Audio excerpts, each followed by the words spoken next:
watching Two Bricks to the Ashes, and it's fucking freezing.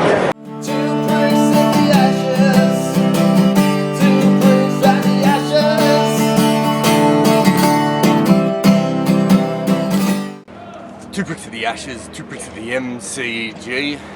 We're going to need a bigger boat. Welcome on a day when Ricky Ponting suffered a Melbourne meltdown.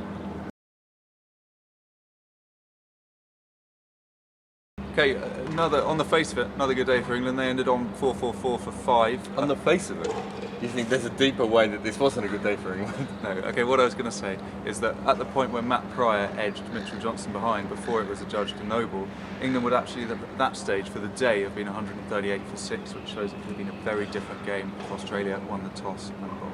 And my auntie could have been my uncle if she had a transsexual operation, got a little penis put in, and woohoo! Excuse me, you're a fan of Peter Siddle? I'm his brother. You're his brother? Oh, amazing. Yeah. Well, congratulations.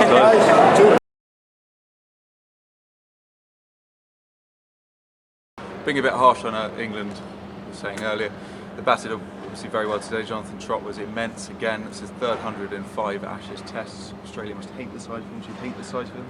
Yeah, I think, to be honest, I hated the sight of him before I ever saw him. I don't know if that's changed, nudging off the legs all day, that sort of stuff. It's not really for me. 75% of his runs on the leg side. If that shows anything, he's obviously a very good leg side player, but it also shows that he tried to eliminate risk by not driving aimlessly balls outside the off stump like Australia did yesterday. Yes, which is, it's a different pitch than yesterday as well. He probably could have driven just a touch more aimlessly today and gotten away with it, but that's the sort of man he is. He doesn't like to get away with anything. There were some dreadful shots. Paul Collingwood basically saying farewell to Test cricket. Maybe a player in Sydney, but he certainly won't be playing this time next year. Ian Bell also, he could have got big runs. Didn't he miss out? Yeah. Yeah. Also, just that's all Johnson had. He was doing nothing with the ball, just banging it in short. He knows the gaps there. That's a wonderful shot. Was this a sweep or was it a slog? Get that front foot moving. Get that front foot moving. Get that front foot moving. Get that front foot moving.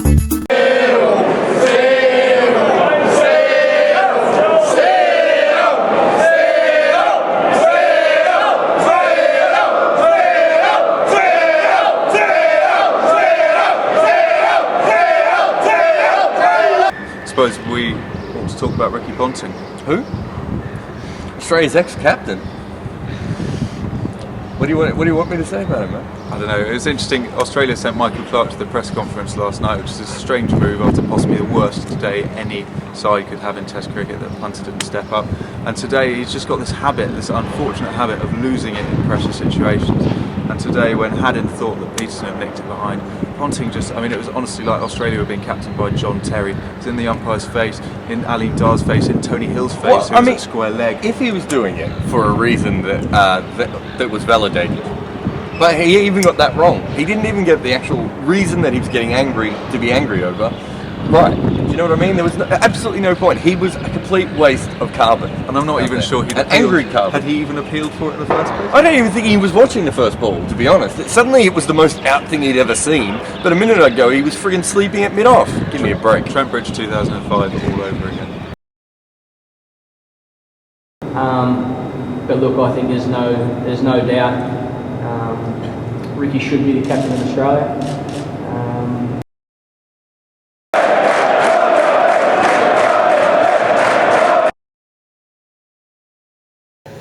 Jesse Hogan, the age, 5 for 280 odd, would normally be a pretty even day. When you've got a deficit of like Australia was facing at the start of the day, they needed a miracle to get back into this. They just didn't do it. Jonathan Trott, amazing record against Australia. Ian Bell must be wondering how it is so hard for him to get a century against Australia. Ian Bell must be wondering how it is so hard for him to get a century against Australia. I thought Australia still had a chance to get back in this game, but Mitchell Johnson's no ball ended this game. No, there was no chance. There was no chance before then either. They were already out of the game. There was a chance, but there's certainly not a chance when they've now put on 149. No, it wasn't a chance beforehand. You were nuts. I told you in the press box, you were nuts. No, they weren't going to win this game. They don't have the heart. They don't have the momentum. Let's be honest. Momentum, most important thing in cricket. You have to be going forwards, not sideways or backwards, but forwards. They weren't going forwards. They weren't going to win this game. Peter Siddle they'd have to clone him and bowl him. Well, they'd have to clone him 4 times and bowl all 5 of them in the MCG to win the game. Yeah, at the moment from this position. England will bat on. They're going to try and get a lead as close to 500 as they can, and then they're probably going to skip to Australia by the end of tomorrow. Freaking hope so. Could I ask you, what is it you love about Peter Siddle? He's an Aussie bogan. You asked Peter Siddle a question in the press box today, Sam. I thought it was only fair, Jarrod. I met his brother earlier today. Maybe. While wandering around the outside. Siddle was great today. He pitched the ball up, attacked stumps, and really, in front of his home crowd, I remember seeing him bowl here against South Africa in 2008. It was a pretty similar type of spell. But it just begs the question: why the hell was he so? Why was he pitching so short in Adelaide and Perth? Because he was fantastic in Brisbane pitching the ball up again. Doesn't matter. He's Victorian. He performed for the Victorians. That's all we need. Jonathan Trott, what an innings. I love that Not man. that happy with him. He is English through and through. Jonathan Trott, awesome. Mullally of the day, Sam, do you have a Mullally? I do. It's a joint award. It's to Paul Collingwood and Ian Bell for playing needless shots and giving Australia a needless lifeline, which they didn't take. My Mullally of the day is sending out Peter Siddle to do the press conference and then telling him he wasn't allowed to speak about the one thing that happened today.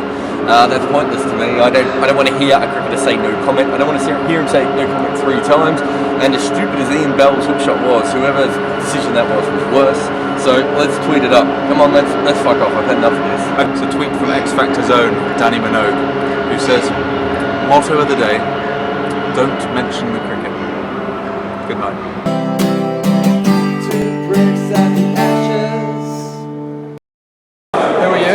I'm just a journalist.